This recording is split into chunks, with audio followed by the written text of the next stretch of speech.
ये तीर्थ की अपनी महिमा है। जहाँ तक अयोध्या की महिमा की बात रहे तो अयोध्या जी की महिमा अनंत है।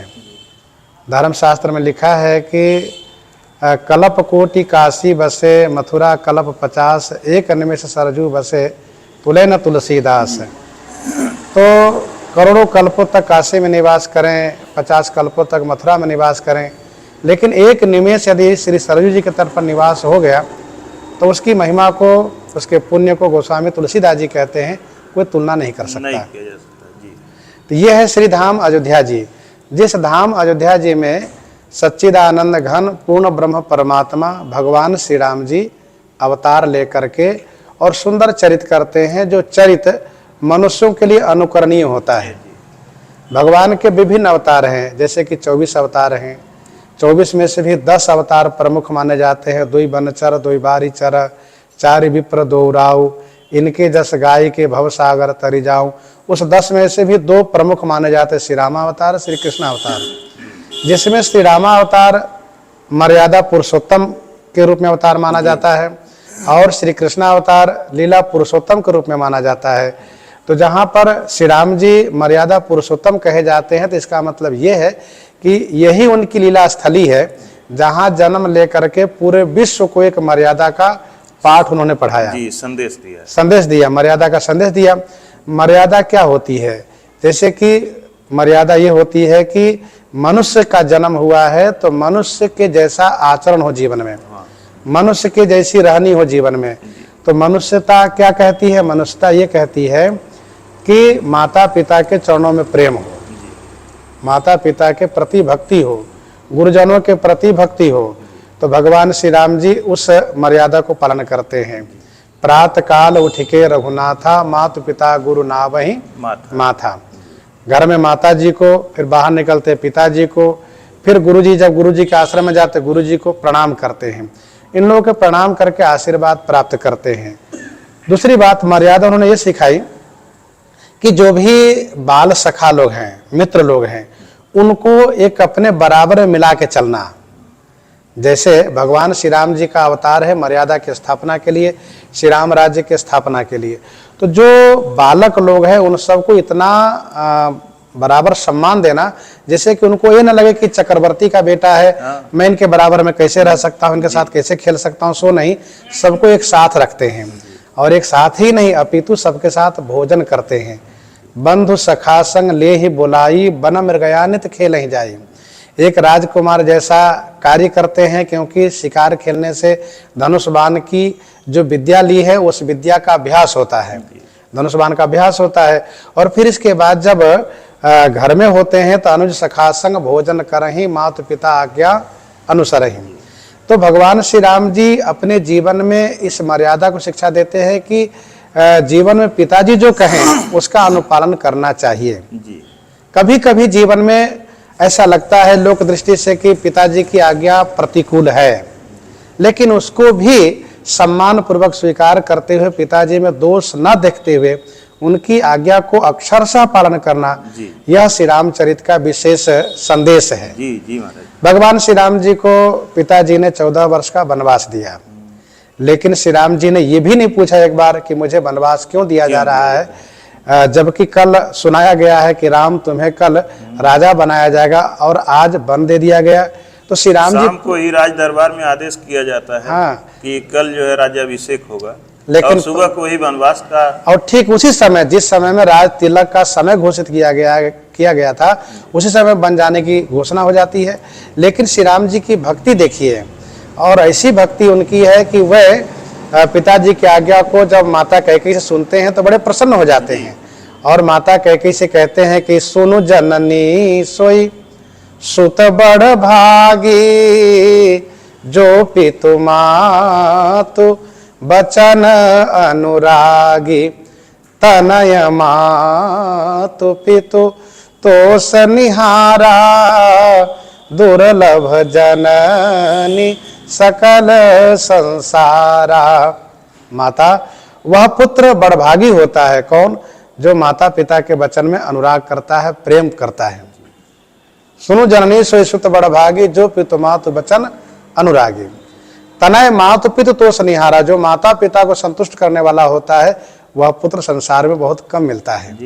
तो भगवान श्री राम जी माता पिता की आज्ञा को, यद्यपि वह आज्ञा, क्योंकि वन भेजना ये कोई सुखद आज्ञा नहीं है, बहुत दुखद है। यदि विद्यालय में पढ़ाई के लिए भेजा जाता है तो सुखद आज्ञा है, किसी विशेष काम में भेजा जाता है तो वह सुखद आज्ञा है, लेकिन वन मार्ग में वो भी तपस्वी वेश में जाने के लिए कहा गया।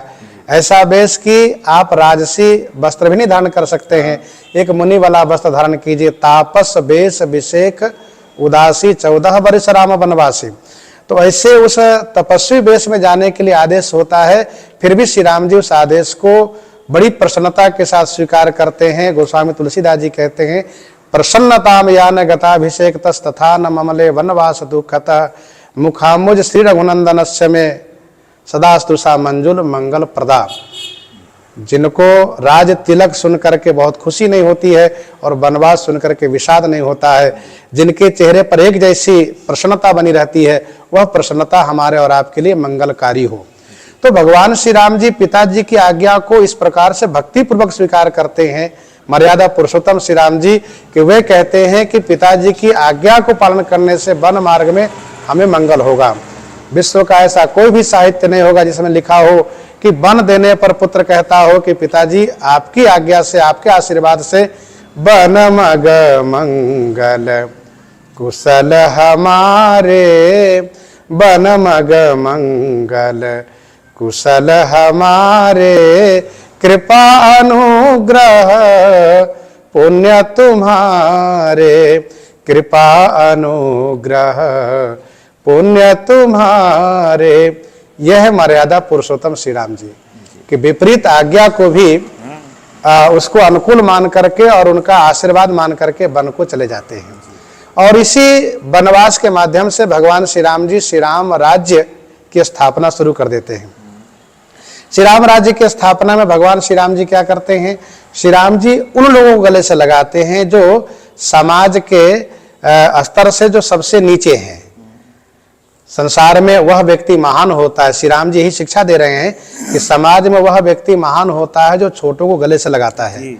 बड़ों से मिलकर के चलना तो सब कोई चाहते हैं, लेकिन जो समाज में उपेक्षित हो, वंचित हो, जिसको लोग स्वीकार न करता हो, उनको गले से लगाना, उनके साथ बैठ के खाना, उनसे वार्ता करना, यह श्री राम राज्य की स्थापना श्री राम जी ने की। जैसा कि भगवान श्री राम जी केवट से जाकर के नौका मांगते हैं, श्री सबरी जी के आश्रम में जाकर के उनके हाथ से कंदमूल फल खाते हैं, उनके हाथ के पानी पीते हैं। और इतना ही नहीं, जब चित्रकूट में रहते हैं तो कोल किरात के बालकों से इस प्रकार से मैत्री कर लेते हैं कि उनके पिताजी कहते हैं कि महाराज हम सेवक परिवार समेता, नाथ न सकुच अब आय सुदेता। हम सब आपके सेवक हैं। और श्री राम जी उनके वचन को ऐसे सुनते हैं जैसे कोई पिता अपने पुत्र के वचन को सुन रहा हो। जिनके लिए वेद कहता है कि भगवान वेद की वाणी से जल्दी नहीं प्राप्त होते हैं, वही भगवान आज इन कुल भिल्लों के बीच में बैठ करके और उनकी बात को बड़े प्रेम से सुन रहे हैं। वेद वचन मुनिमन आगमा ते प्रभु करुणायन, वचन किरातन के सुनता जिम पितु बालक बैन। तो गोस्वामी तुलसीदास जी कहते हैं कि श्री राम जी परमात्मा है, श्री राम जी ब्रह्म है, लेकिन एक मनुष्य बन करके मनुष्यों को शिक्षा देने आए हैं। इसलिए वे ये कहते हैं कि जीवन में प्रेम प्रधान होना चाहिए और उनको प्रेम ही प्रिय है। राम ही केवल प्रेम प्यारा, जान लेहु जो जान निहारा। ऐसे मर्यादा पुरुषोत्तम श्री राम जी महाराज अपने जीवन चरित्र से शिक्षा देते हैं कि गुरुजनों के प्रति, मुनि महात्माओं के प्रति, मित्रों के प्रति कैसी भक्ति, कैसा प्रेम होना चाहिए। साथ साथ धाम की बात आपने कही, तो ये धाम श्री अयोध्या जी है जो सभी तीर्थों में श्रेष्ठ है। और यहाँ की सबसे बड़ी महिमा ये है कि यहाँ जो एक बार आता है वो मनुष्य बन जाता है। जी जी महाराज, एक बार मनुष्य बन जाता है वो, क्योंकि भगवान श्री राम जी कहते हैं कि अति प्रिय मोहि यहाँ के वासी, मम धामदा पुरी सुख राशि। इतना ही नहीं, जब लंका से विमान पर आरूढ़ होकर के अपने सखाओं के साथ अयोध्या जी में आते हैं तो सभी सखा लोग मनुष्य बन जाते हैं और सभी हनुमदादि सब बानर बीरा धरे मनोहर मनुज शरीरा सब मनुष्य हो जाते हैं। और जब सब विदा होकर के वापस जाते हैं तो अति आदर सब कभी पहुंचाए, सब बानर बन के अपने घर जाते हैं।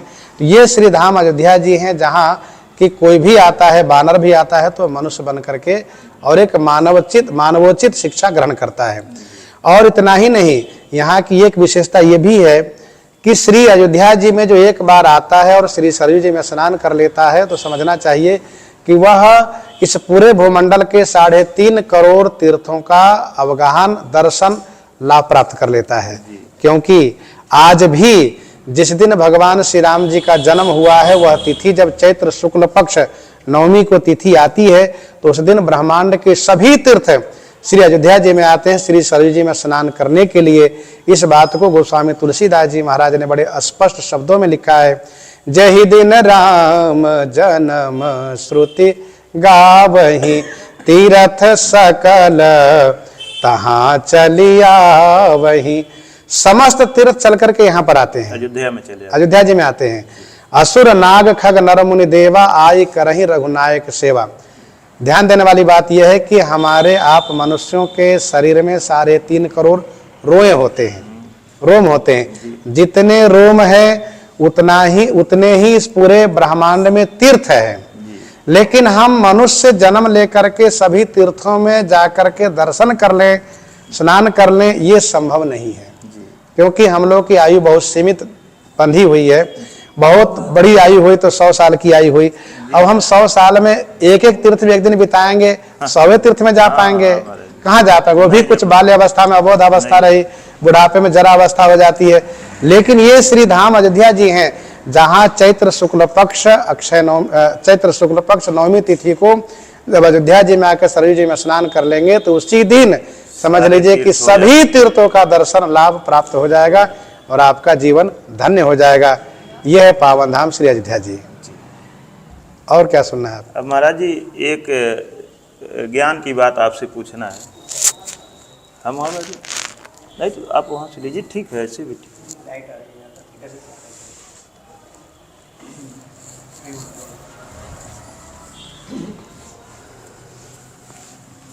हाँ ठीक है महाराज।